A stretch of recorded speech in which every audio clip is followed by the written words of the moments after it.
A las 2 de la madrugada, cuando la ciudad se repliega en su propio silencio y el resplandor de la pantalla es la única lámpara encendida, algo se mueve en el mundo. En Toronto, un gerente de marketing de 34 años queda suspendida a mitad del scroll, el pulgar en vilo. En la Ciudad de México, una maestra se incorpora a la cama, súbitamente despierta por una frase que parece escrita para ella. En Los Ángeles, un desarrollador de software captura, por séptima vez en la semana, la misma imagen. Alguien bailando mientras enumera rasgos que reconoce como propios. O alguien que describe el dolor físico de ciertos sonidos. Y aún alguien más confiesa el agotamiento que resulta de interpretar y ser un personaje ajeno a uno mismo cada santo día. El hashtag autismo en TikTok acumula 11.000 millones de vistas. No millones, 1.000 millones. Eso supera la población entera del planeta. Detente un instante y deja que esa cifra resuene. Pero esta no es una crónica sobre tendencias digitales ni un sermón sobre pánicos generacionales. Es la historia de lo que ocurre cuando millones de personas descubren, casi al unísono, que han estado siguiendo un guión que simplemente no fue escrito para ellas. Lo que estás por escuchar trasciende el autismo, TikTok o incluso el diagnóstico. Es la crónica del acto colectivo de autorreconocimiento más vasto de la historia humana y que está sucediendo ahora mismo, un deslizar de pantalla a la vez.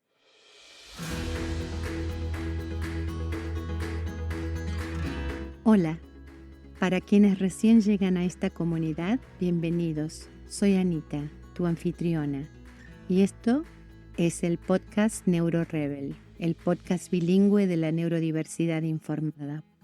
Soy autista, de altas capacidades y diagnosticada tardíamente.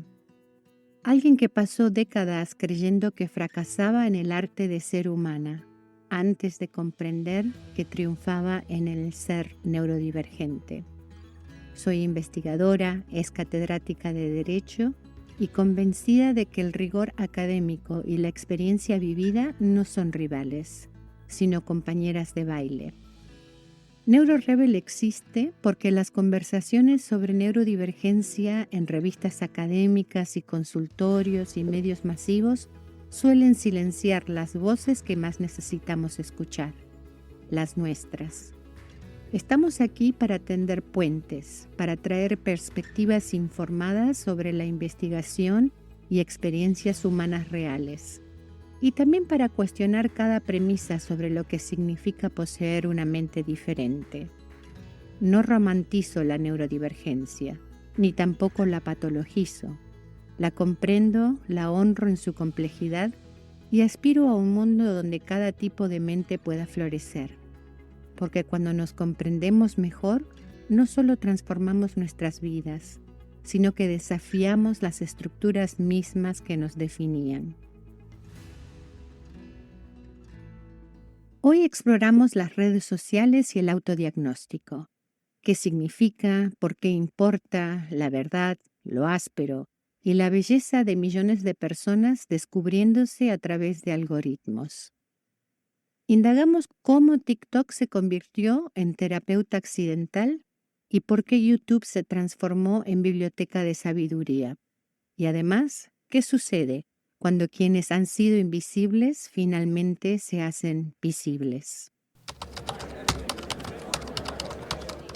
Toda revolución comienza con el reconocimiento.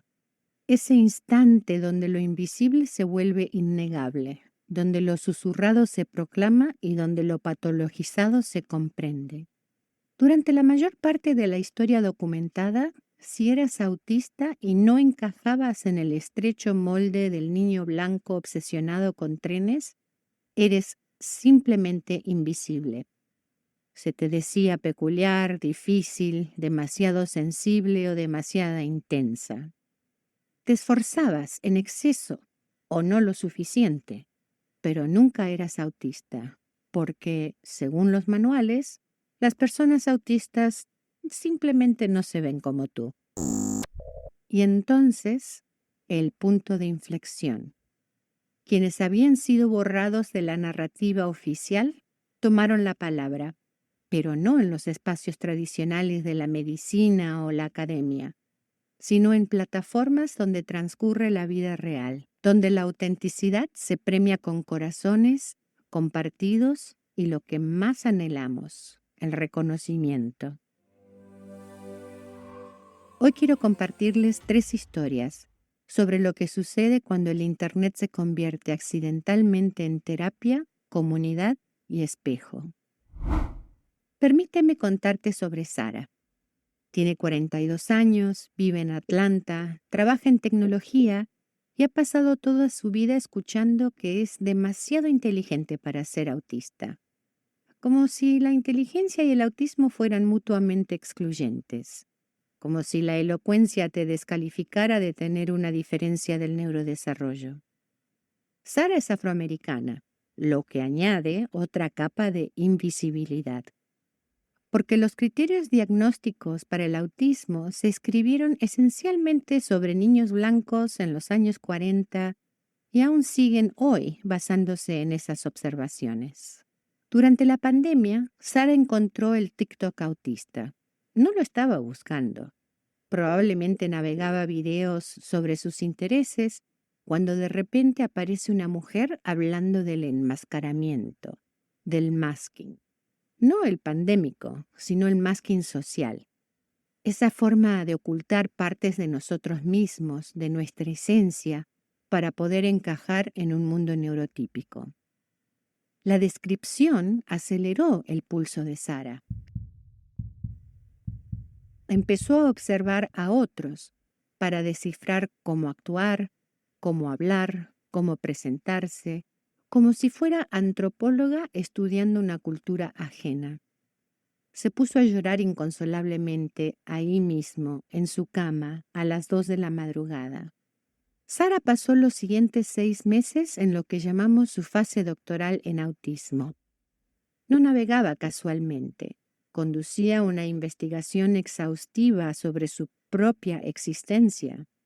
Hojas de cálculo, cuestionarios, artículos, foros, contactos con otras personas autistas.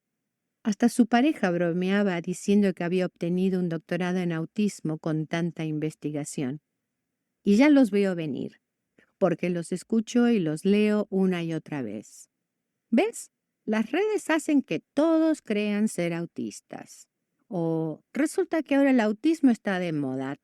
Estos comentarios y observaciones, muchas veces malintencionados y sarcásticos, y ni decir de lo mal informado que están, aparte de reflejar su privilegio neurotípico, ignoran algo fundamental. Las personas neurotípicas no dedican 6 meses a investigar obsesivamente condiciones del neurodesarrollo. Quizás vean un video y piensan, qué curioso, y siguen con videos de gatitos o qué sé yo. Pero quien dedica meses investigando el autismo no lo hace por capricho. Está siguiendo el hilo de una verdad que su cuerpo ya conocía, pero que el mundo le había enseñado a silenciar. Esta frase captura la realidad de que la búsqueda exhaustiva de información sobre el autismo es en sí misma una señal significativa, porque refleja la necesidad profunda de encontrar explicaciones para experiencias vividas que simplemente no encajan en los marcos neuronormativos dominantes. La investigación intensiva no es casual ni performativa. Es el acto de alguien que busca dar sentido a patrones de vida que finalmente encuentran coherencia en el marco del autismo. La profundidad del compromiso, la resonancia, cómo reorganiza tu comprensión de ti misma, eso no es curiosidad casual, es búsqueda de conocimiento. Mientras tanto, a 8.000 kilómetros, en Buenos Aires, Claudia vive su propio momento de revelación. Tiene 28 años, es ingeniera de software y siempre ha sido la chica rara e inteligente de su familia. En la cultura argentina, especialmente para las mujeres, ser diferente no es una opción. Debe ser social, orientada a la familia e intuitiva para leer emociones. Y Claudia no era nada de eso. Era la que había que arrastrar a las reuniones familiares y la que no comprendía por qué todos se comunicaban de forma indirecta en lugar de decir de frente lo que realmente querían decir. Su familia decía que estaba como muy americanizada, como si sus dificultades sociales fueran una falla cultural y no una diferencia neurológica.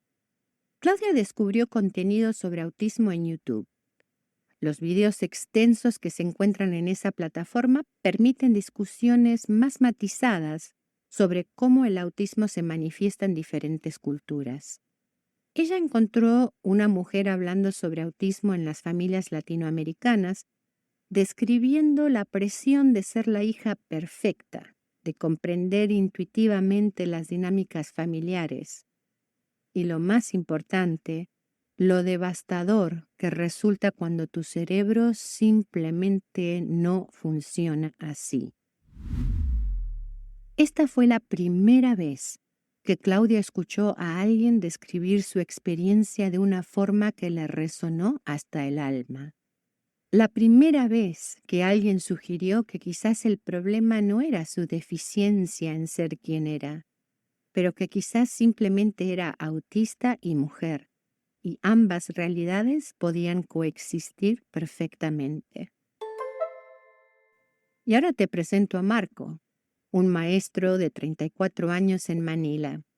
Creció en una cultura donde las conversaciones sobre salud mental apenas ahora están emergiendo, donde la neurodivergencia se malinterpreta como simple rareza y se descarta.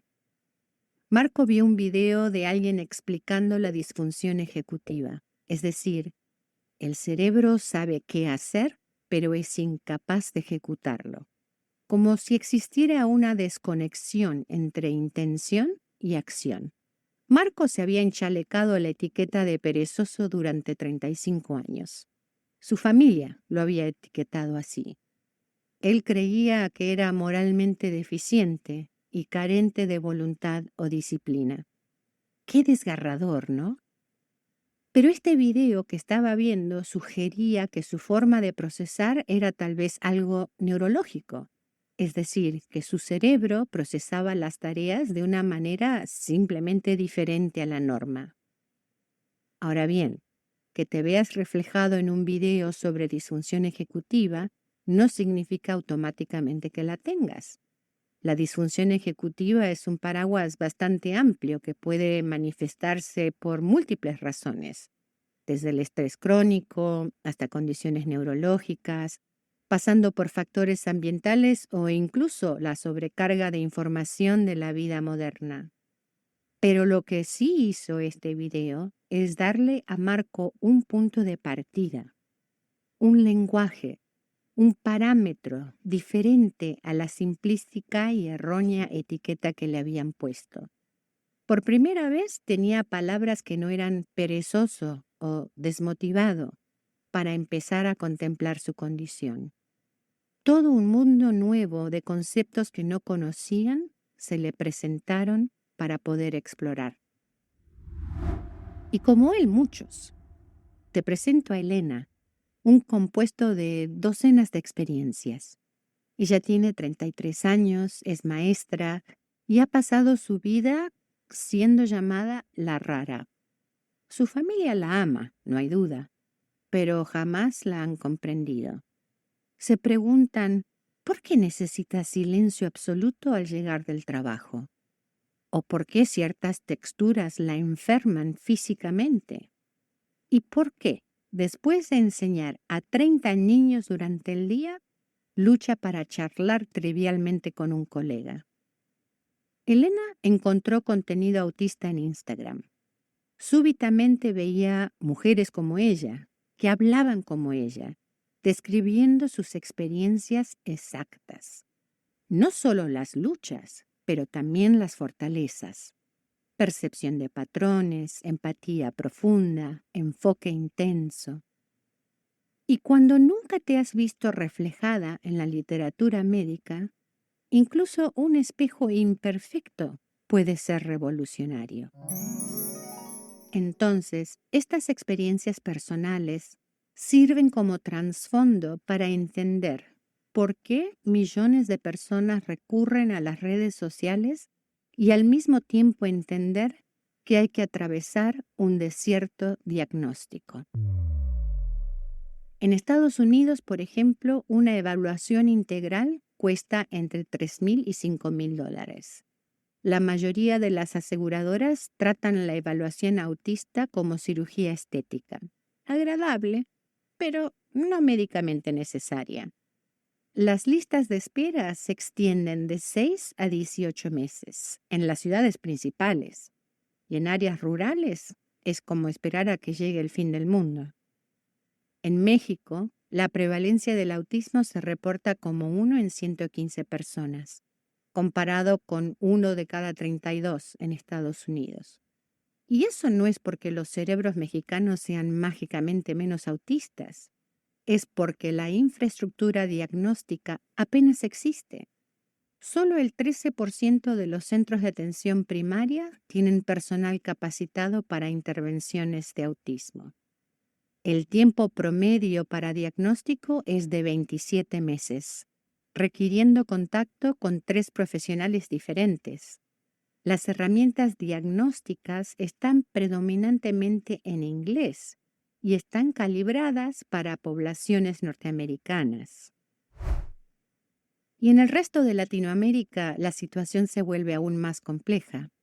Estamos hablando de sistemas de salud donde conseguir una cita con un neurólogo puede tomar meses, donde los profesionales especializados en el autismo en adultos son prácticamente inexistentes fuera de las capitales y donde el costo de una evaluación privada puede equivaler a varios salarios mínimos.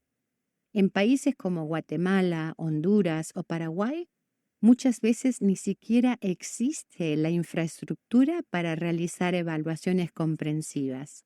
Y cuando la hay, están concentradas en las élites urbanas. Digamos que sorteas las barreras financieras, esperas los meses y finalmente consigues cita.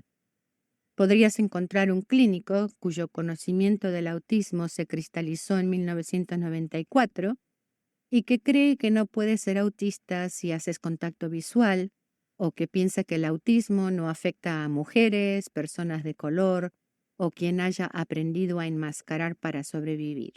Yo misma lo viví.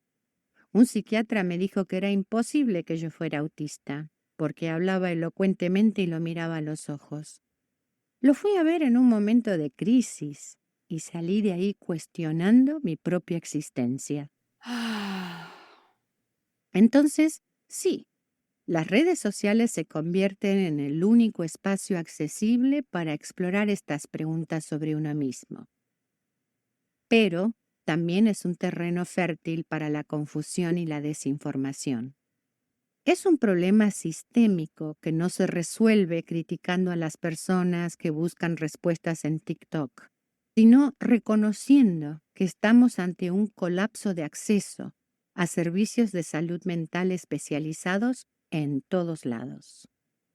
¿Qué debemos hacer las personas mientras navegamos estas barreras?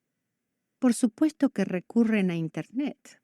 Por supuesto que buscan comunidad donde pueden encontrarla. Y aquí es donde las redes sociales se vuelven no solo alternativa, sino necesidad. Cuando los canales oficiales ofrecen solo silencio, cuando la ayuda profesional es inalcanzable o impagable, y cuando las barreras culturales imposibilitan la discusión, el algoritmo se vuelve accidentalmente terapéutico. Ahora bien, hay que reconocer que este panorama es complejo, paradójico y a veces problemático. Esto es lo que revela la investigación. Un estudio publicado en el 2024 en una revista médica sobre el autismo estableció que las personas no recurrían a las redes sociales porque las preferían sobre los recursos profesionales, sino porque los recursos profesionales les habían fallado. Un participante lo expresó así: las páginas oficiales de salud son como manuales, escritos en un idioma que no hablo y para un dispositivo que no poseo.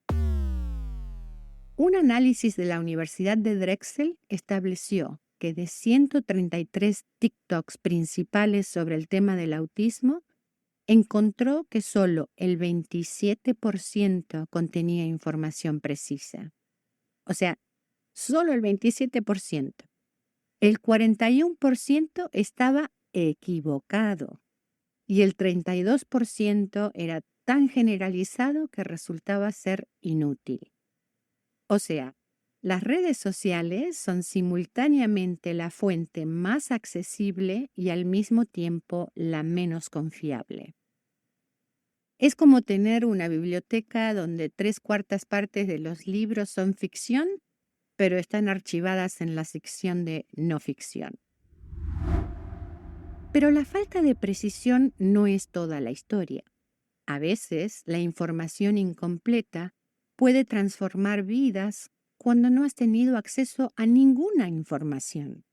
Por ejemplo, un estudio del 2021 encontró que las herramientas de autodiagnóstico pueden ser bastante precisas y específicas para identificación del autismo. Otro estudio mostró que individuos autoidentificados como autistas se asemejaban fuertemente a sus contrapartes diagnosticadas, en rasgos, calidad de vida y formación identitaria. Además, aprender sobre autismo a través de defensores en redes sociales correlaciona con una identidad autista más fuerte que hacerlo solamente a través de padres o profesionales. La realidad es que una comunidad no se forma alrededor de la confusión, sino alrededor del reconocimiento compartido. La red de autodefensa autista lo resume categóricamente. Cuando decimos comunidad autista, incluimos a todos, con diagnóstico o sin él. Y esto no es permisividad, es pragmatismo nacido de comprender que el diagnóstico formal frecuentemente es un privilegio y no un derecho. Finalmente hablemos del titiritero detrás de todo, el algoritmo. Los algoritmos son máquinas cartográficas del deseo, son traficantes de dopamina. Están diseñados para descubrir qué te mantiene enganchado y han descubierto algo profundo. Nada cautiva como la posibilidad de autocomprensión. Ves un video sobre disfunción ejecutiva y súbitamente tu feed se transforma en un seminario doctoral sobre rasgos neurodivergentes. Al algoritmo no le importa la precisión, le importa la interacción. Y nada impulsa interacción como contenido que te hace pensar: Dios mío, esa soy yo. El algoritmo de Facebook crea cámaras eco potentes, como un padre sobreprotector que te ofrece versiones infinitas de lo que ya viste. TikTok lanza todo contra la pared para ver qué te detiene a mirar, qué te detiene a observar. Pero cuando te detienes en contenido neurodivergente, lo nota. Y tu página, el para ti, se convierte en una conferencia inesperada sobre neurodiversidad. Y todo esto crea una paradoja.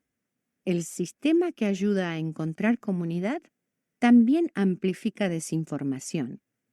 Videos afirmando que gustar de la organización o tener un fuerte sentido de justicia son señales definitivas de autismo acumulan millones de vistas, llevando a lo que los críticos llaman inflación diagnóstica.